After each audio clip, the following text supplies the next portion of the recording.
connaissons aussi certains services que nous ne pouvons pas faire de nous-mêmes. Alléluia. Vous allez voir maintenant la différence des pierres avant la Pentecôte et des pierres après la Pentecôte. Alléluia. C'est pour cela que vous verrez, les gens qui ont reçu Jésus dans leur vie, déjà ça c'est la première condition. On ne peut pas parler de la Pentecôte sans parler de la repentance. Alléluia. Donc, si vous n'êtes pas d'abord repenti et que vous n'avez pas reçu Jésus comme son Seigneur et Sauveur, bien aimé, il ne faut pas penser de la Pentecôte dans votre vie. Amen. C'est la condition sine qua non obligatoire que vous devez d'abord passer par la repentance et après on parlera de la Pentecôte dans ta vie. Amen. Amen. Parce que Jésus habite en nous quand nous l'avons reçu. Et quand il habite en nous, il habite pas seul, avec son esprit à nous. Alléluia. C'est pour cela, la Bible dira que ce n'est plus moi qui vis, mais c'est Christ qui vit en moi. Alléluia. Et lui, quand il est là, c'est lui qui favorise cette opération de la plénitude du Saint-Esprit.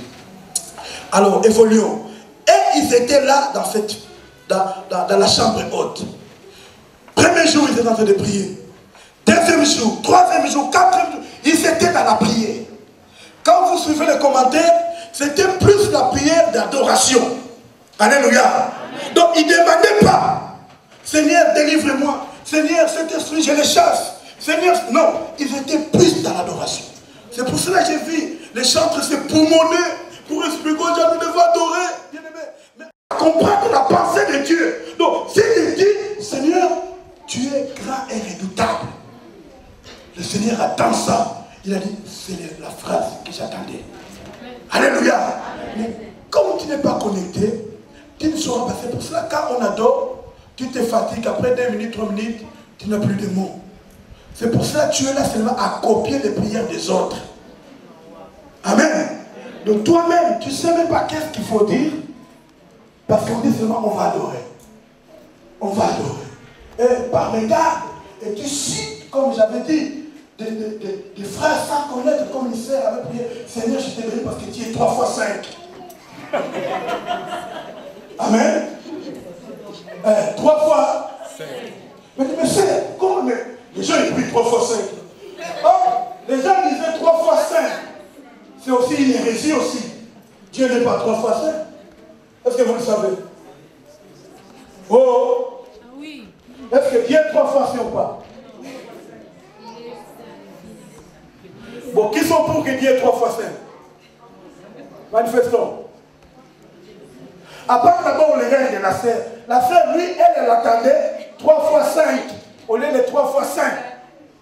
Donc pour elle, là, donc, quand ils prient, donc ils disent 3 fois 5. Donc 15 pour la sœur. Tu vois? Or, nous, notre Dieu, il y a des gens qui disent que non, Dieu, tu es 3 fois 5. Maintenant, moi, je vais poser une question. Est-ce que c'est vrai? Ils ont raison ou pas? Ceux qui sont pour, ils peuvent lever leur main. Qu'ils ont raison. Que Dieu est 3 fois 5. Ou le Malami 5. Vous êtes d'accord? Oui, amen. Moi, je vais vous corriger maintenant. Amen. Quand tu vas lire dans le livre prophétique, la Bible dit, tu es saint, saint, saint. Qu'est-ce qui suit? 3 points. Je ne dis pas 3 points.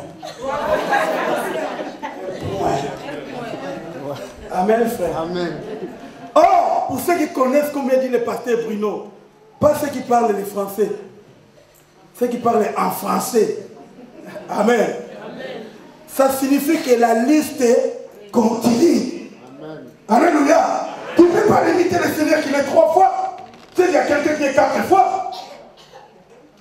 Amen. Donc, la Bible ne peut pas dire qu'il est 3 fois. Il a dit 5, 5, 5. Il y a un point. Cela signifie que la liste est exhaustive. C'est-à-dire, tu peux continuer. Donc, Dieu est très saint. Alléluia. Alors, pour dire que cette personne n'a pas la révélation. Pourquoi? Parce qu'il veut s'en passer du Saint-Esprit et entrer dans l'adoration. C'est pour ça que j'avais pitié des bien-aimés qui forçaient les gens. nous avons adoré. Ce n'est pas, je me suis dit là, mon cœur, ce n'est pas de leur faute. Alléluia. C'est la personne qui est connectée. C'est ce qu'on appelle, moi j'appelle le wifi spirituel. C'est-à-dire quand tu es connecté dans le monde là, avec le Saint-Esprit, personne ne te donnera l'ordre d'adorer. Alléluia. Parce que toi qui es fait pour l'adorer. Et lui te donnera le mot qu'il faut pour l'adorer. Alléluia. Alors, ce peuple, ils étaient là pendant 10 jours en train d'adorer. Ils avaient le Saint-Esprit, bien aimé. Parce que le Saint-Esprit les avait aidés pendant les 10 jours. Amen. Mais ils n'étaient pas encore remplis. Ils étaient là en train d'adorer. Ils attendaient la promesse. Ils ne savaient pas quel jour. Mais la Bible dit, tout d'un coup, au moment où ils n'attendaient pas, vous savez c'est à quelle heure? C'est à quelle heure? Oh, les gens qui lisent la Bible. La Bible dit qu'il y avait un peuple qu'on appelait les Béréens. Les Béréens, et quand ils rentraient, ils vérifiaient les Écritures pour voir ce qu'on leur avait prêché était exact. Amen. Ils ne se confient pas au titre. Au pasteur Bruno, ou apôtre Paul, non. Que tu sois bishop, mais elle vérifiait. Alléluia. La Bible dit que c'est encore 9h du matin. Alléluia. Vous vous souvenez quand ces gens-là ont dit qu'ils sont ivres. Pierre répond, non, non, non, non. C'est encore 9h du matin. Même si on met la rabot, papa, 9h déjà, vous avez beaucoup à moitié. Amen. Même si vous êtes champion. Hein? Hein? Mais 9h du matin. Hein? Impossible. Alléluia. Pierre dit qu'ils ne sont pas ivres. C'est encore 9h du matin. Alors je m'imagine. Donc c'était le matin. Alléluia. Mais nous, soyons quand même clairs. On attend plus de manifestations vers la nuit. Alléluia. Vous attendez. Moi, j'aime faire ma prière à 0h. Parce que c'est à 0h, les démons, ils montent et puis ils descendent. C'est pour ça j'aime faire mes prières à minuit. Ah! Bien aimé, le diable va te surprendre. Toi, tu fais la prière à minuit, lui vient à 6h. Amen. Alléluia. Nous faisons la prière tous les temps. Parce que Dieu est le Dieu du matin, du soir. Amen. Minuit. Moi, je m'en fous de minuit, je m'en fous de tout complètement. Je sais que Dieu contrôle toutes les choses. Amen. Alléluia.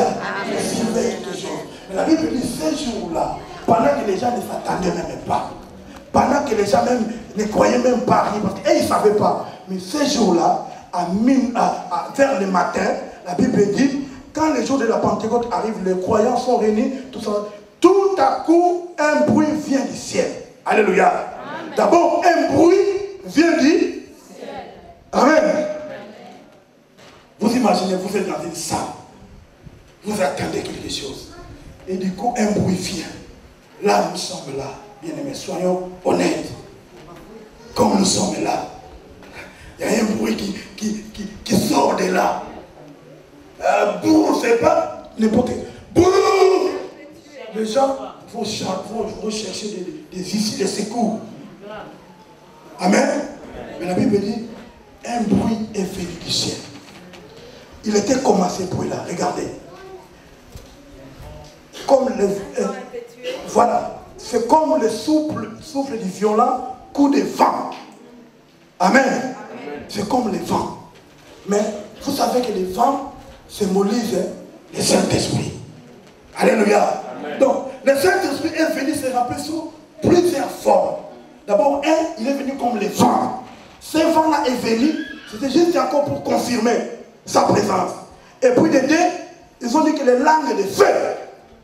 Alléluia. Le feu symbolise quoi? Toujours le Saint-Esprit. Alléluia. Amen. Donc, tout ce qui se faisait, je ne vais pas donner trop de détails, mais tout ce qui se faisait là-bas, c'était juste pour dire que je suis venu. Alléluia. C'était juste la confirmation de ce que Jésus a promis. Il a dit, maintenant, vous serez mes témoins. Mais avant d'aller, la Bible dit, ils étaient tous remplis du Saint-Esprit. Ce n'est pas seulement les apôtres qui étaient remplis du Saint-Esprit. Alléluia. Amen. Ça, c'est à bien noter. Mais la Bible dit, tous les 120 qui étaient là-bas, ils étaient tous remplis du Saint-Esprit. Ils ont reçu de puissance sur eux. Et ils commençaient à parler en langue et parler d'autres langues. Alléluia. Alors, je me pose la question. Ils étaient dans la chambre haute. Amen. La chambre haute, vous savez, donc ils étaient fermés. Mais comment les gens les attendaient? Parce que la Bible dit chacun attendait ce qu'il disait. Mais comment les gens les attendaient? Mais eux, ils étaient fermés. Amen. Pour dire, quand le Saint-Esprit était venu, ils étaient plus fermés. Alléluia. Le Saint-Esprit ne te permettrait pas que tu sois enfermé. Quand tu as sa puissance, tu dois sortir. Tu dois sortir pour aller faire quoi? C'est pour aller parler les merveilles de Dieu. La Bible dit, chacun les attendait. Pour dire qu'ils n'étaient plus dans la chambre haute, ils sont sortis. Et la Bible dit, il y avait 15 langues. Quand tu suis le commentaire, 15 langues pour dire 15 pays. Ils attendaient dans leur dialecte, chacun attendait ce qu'ils disaient. Et ce qu'ils disaient, c'était quoi? C'était les merveilles de Dieu. Alléluia. Ceux qui parlaient, parce qu'il y avait même des gens qui venaient de Libye, ils étaient là. Ceux qui parlaient l'arabe, ils étaient là. Ceux qui parlaient portugais, ils étaient là. C'est-à-dire, chaque dans leur propre langue, les merveilles de Dieu. Alors ils se sont posé la question, qu'est-ce que cela veut dire tout ça? Alléluia. Mais c'était des Juifs qui connaissaient Dieu, mais ils ne savaient pas.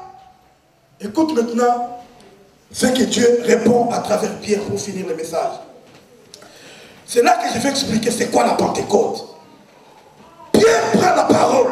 Alléluia. C'est Pierre qui a fui. C'est Pierre qui a renié, que je ne le connais pas, mon frère. Je n'ai jamais vu cet homme. Mais bien aimé, écoute, c'est la même personne qui prend les devants. Alléluia.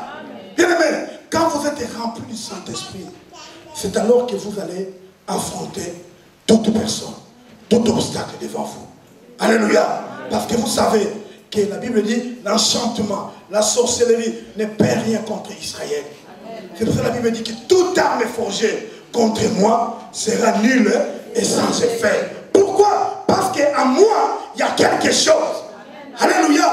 Pierre savait, il vient de recevoir quelque chose. C'est Pierre qui était béni. Là, il dit, oh mes frères, regarde maintenant, il faut quelqu'un pour répondre. Alléluia. Les gens vont poser la question, mais c'est quoi cet délire? Il y a qui disent, mais non, non, non, il ne faut pas s'occuper d'eux, ils sont ivres. Ils ont l'habitude de boire. Alléluia. Mais c'est pour ça, moi, il ne faut pas trop boire, c'est pas bien. Alléluia. Les gens qui ont l'habitude de boire, même si tu ne bois pas, même si tu dis des choses vraies, qu'est-ce que les gens vont te dire? Ah, c'est là, oui, toi, on a été. Mais parfois, les choses que tu dis, c'est vrai. Alléluia. Alors, comme les Juifs aimaient le vin, parce que vous savez, en Israël, ils aiment beaucoup du vin. Hein? Je ne dis pas pour consoler les gens qui apprennent. Mais Israël, ils aimaient les vins. Amen.